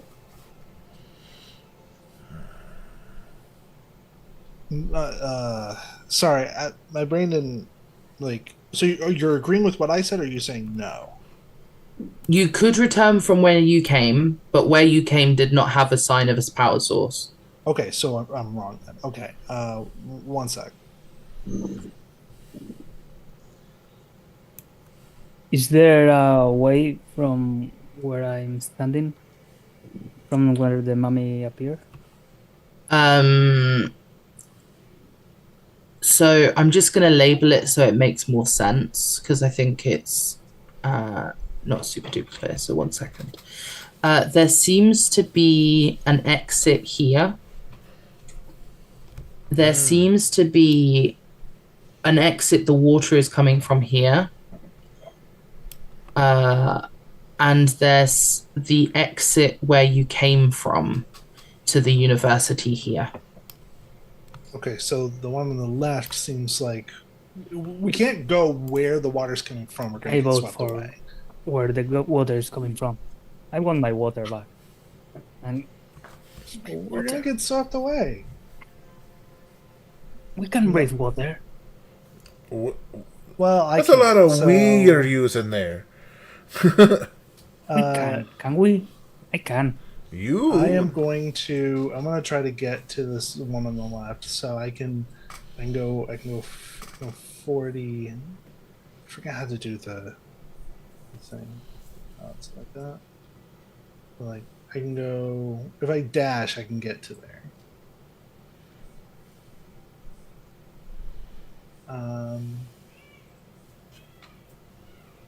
Okay, well, I can get there. Is there a way that I can get somebody else to, like, a bit further over there? I don't really have a lot of great ways to help other people. Y'all cool with me just, like, sprinting ahead? Yeah, I don't have. We got to get the fuck out of here.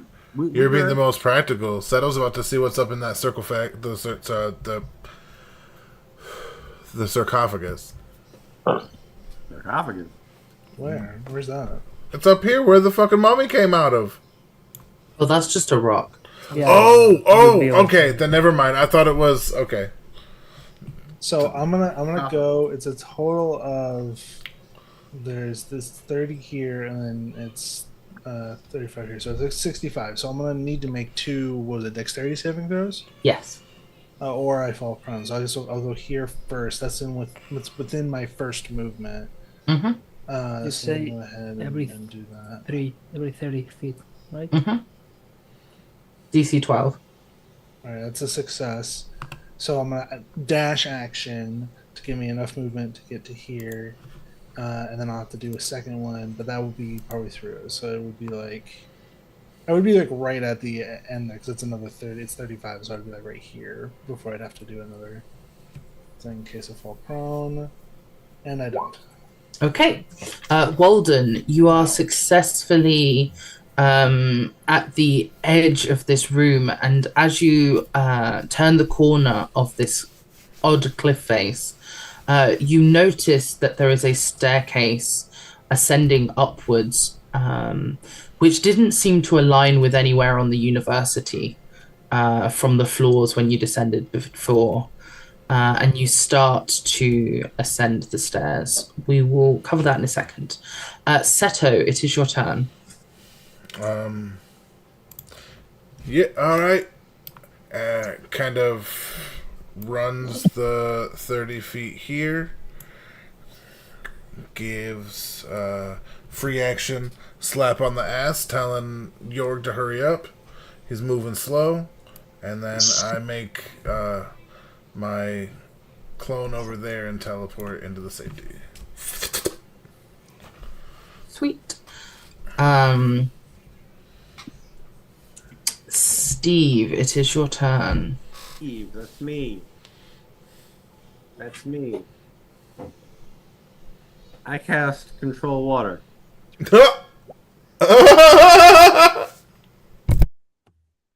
And I make a 300-foot circle that the water can't get through, and just slowly... That's not how that works.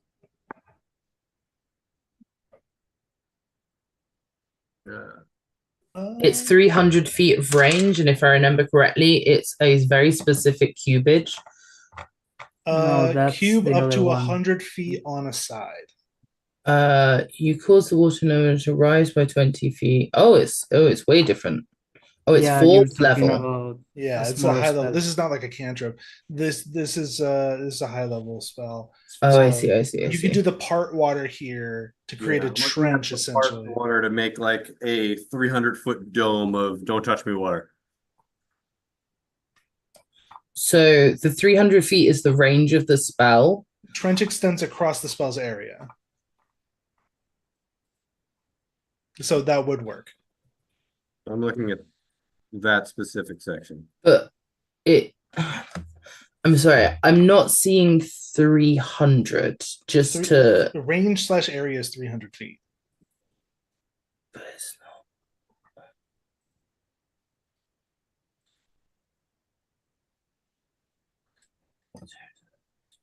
Yeah, the trench extends across the spell's area. But But it it's says 300 feet. you until the spell ends, you may control any freestanding water inside the area you choose. That is a cube of up to 100 feet. Okay, so it would. Oh yeah, so it would be a trench of 100 feet. So Yeah. if you do the 100, if you do like the 100 feet like across here. So That's that is yeah. Yeah, that's still like essentially most of this map. Yeah. Oh, absolutely. It's just to confirm Mhm. the range and the area. It's just because I get told a lot and Fucking druids. Because I'm reading, it says 100 feet on a side. So that yes. means that's 100 by 100 by 100. Yeah. Yes, it's a cube. Okay. Okay. So one moment while I So Druids do there some you go. cool I'm ass that shit. would work, cutting yes. this water off. It's Yeah. not. It's not Yes. getting through here. Okay. That I can do. Way to fuck the I'm DM. I'm gonna make sure that my cube also covers this boy. What in the fucking boy? Gandalf? The mummy. I don't want that mummy getting wet. Okay. No worries. Let me just get rid of It's a potential gamble. It's like, does something happen if that mummy gets wet, or does something? Well, I guess the mummy wanted to be dry. It is my thought that the mummy is going to suck up all this water and regain life. Potentially, that's the gamble, right? Because it's like does it want to absorb water, or is it trying to like remove water? It's a little unclear. I don't know.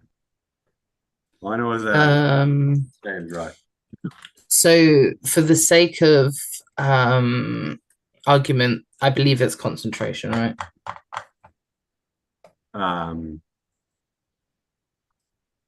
This I would assume so. I know it only lasts 10 minutes. Yeah, that's fine. Yeah. Cool. Normal. So I'm stopping the moonbeam and I'm doing this instead. Cool. I don't think it is. I'm not sure it is. But some of them haven't been saying when they're on the Roll20 thing. It is. It is, yeah. Yeah, cool. So yeah, you cast this spell and you mold the water to only fill this very bottom layer as your party runs out the room. However, the tremors are still happening. You've used your action, you can still move.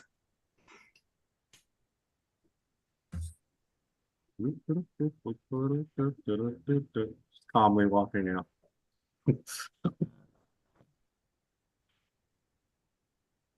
Was that 30? I don't know. Probably 20. I'm really into You just go like 25 because like we don't have to worry about the water. Yeah. Stuff in this too. So you go at 25. Yeah, you should have Okay. enough to get to the end. Newt, it is your turn. If I use my action to dash, making it Yes. 70 feet to move, can I Yeah. move very slowly so I don't have to make the dexterity saving throw? You can't dash slowly. No. Not a thing, I'll right? reveal the answer to that is no, because that's Okay. not chronomancy. That's the dash action. So I'm gonna move 30 feet here. Okay. You also come across this staircase that Walden is waiting for you guys to ascend with them. Yeah. I don't know if we can get a little up. Bear with me. We're seeing who gets where. I remove myself from the map. It's okay, don't worry.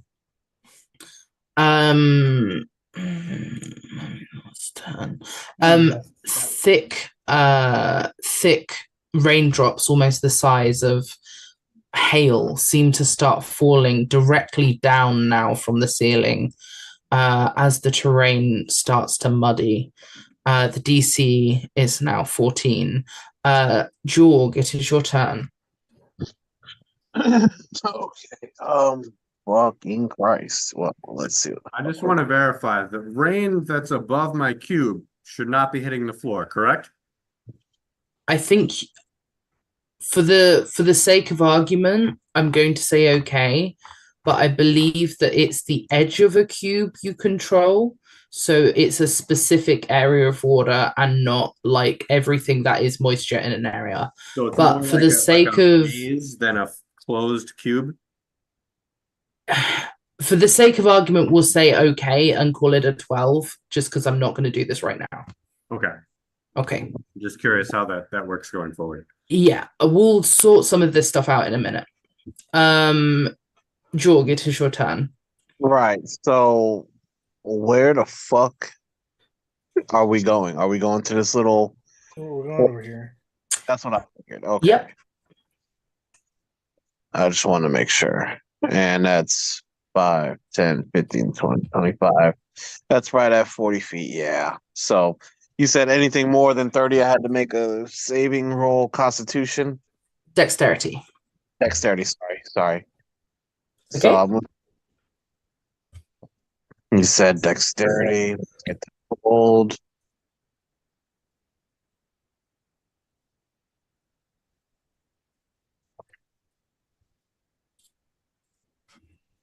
$12.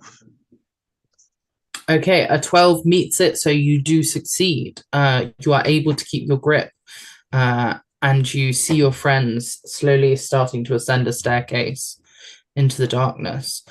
Steve, you are the last in the room. Your friends have started to ascend a staircase. To ascend it, you will need to make dexterity save.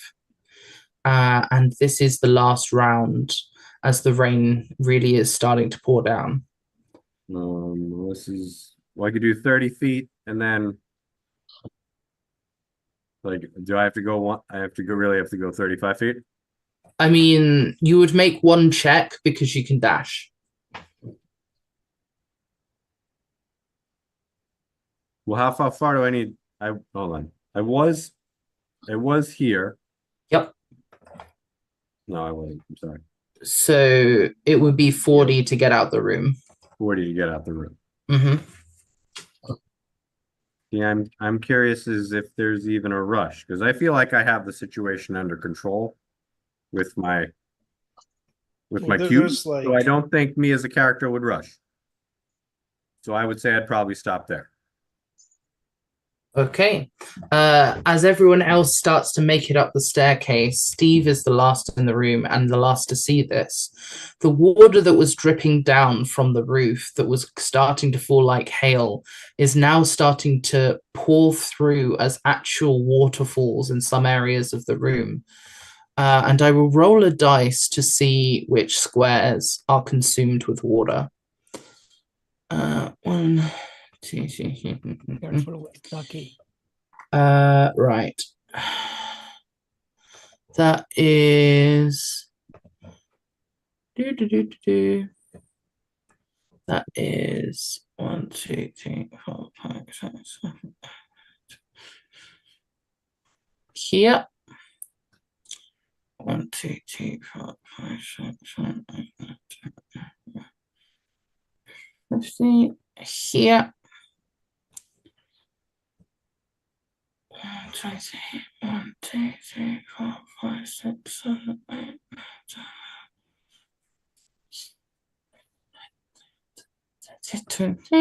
Here. 1, 2, 3. Here.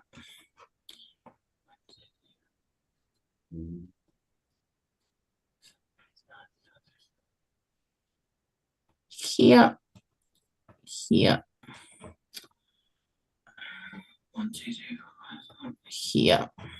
And then 1, 2, 3, 4, 5, 6, 7, 8, 9, 10. A lot of water. And ooh, wrong one. Here. Ooh. Here. Okay. Steve, you see as large pools of waterfalls start to flood the room on these squares. To leave the room currently, you will need to make a dexterity save regardless to get to the stairs, as the tremors have now become almost full quakes. Okay. I continue with my dexterity save. Okay. That's not good. You boy. fall prone in a room flooding with water. At the third round, the room has now started to fully flood. As you were concentrating on a spell to control water, I will say that you are able to keep the water off yourself and not drown in this room. Because that spell allows you to control a cube, and so you would be able to save yourself from being drowned. Mhm. However, the third round was drowning time. At this stage, the entire room is now covered in water, which I will draw to be around there-ish, as your cube protects you. Something like that. As those are the edges of your cube, roughly. Oh no, it'd be bigger than that, but for this, yeah, we'll just, okay, 1 second. That's fine. Be more like that. So you're able to do that. Make me another dexterity saving throw as you attempt to get up and get out of this flooding room. Christ. And I will need a constitution saving throw for your... Can I Yeah. go back down and One of us grab him, or is this we're not there? Jesus fucking Christ! Oh my god! Yeah. can I please just like have stayed by the bottom? Oh of the my! He's stairs about to and, like, fucking 'cause my die. guy's still there. I'm like right on the edge. Right, Can I we're just have, all like, at the picked him bottom. up? Is this what is? Oh fuck! You should have just ran with it. Fuck! Don't die. Newt is looking confused. It's just water. I will allow you guys to make a perception check. You have left the area, and I was pretty clear about A, the 3 rounds, and B, the leaving the area. But I will say that you can make a perception check to notice that Steve hasn't started ascending the stairs. Okay. Okay. All right. I got a +7 to that. Newt, you would see that Steve seems to be right at the bottom of these stairs, and water seems to be rushing towards his ankles. Walden, you wouldn't notice. Seto, you would notice. Got him. All right. Yeah. The cowman is drawing. Yeah. Jorg, you would notice. With 3 of you noticing well within time, I would say that the strong ones of you as well, you are able to go to the bottom, and just as Steve's spell stops controlling the water around him, he is able to be taken out of the room as the room floods entirely, and all of you escape it. As you ascend the staircase, it becomes clear that where you are heading is not part of the university. It becomes clear to you that this would link into the sewers. And we end our session there. Was this water clean? This water at the moment is clean, yes. Clean if brackish, like, because it is, like, does it come from, like, a sooty place with a lot of sand in it, or is it, like, actually fresh water? You don't know. Fuck. Before we go, can I use an action to heal myself? Yes.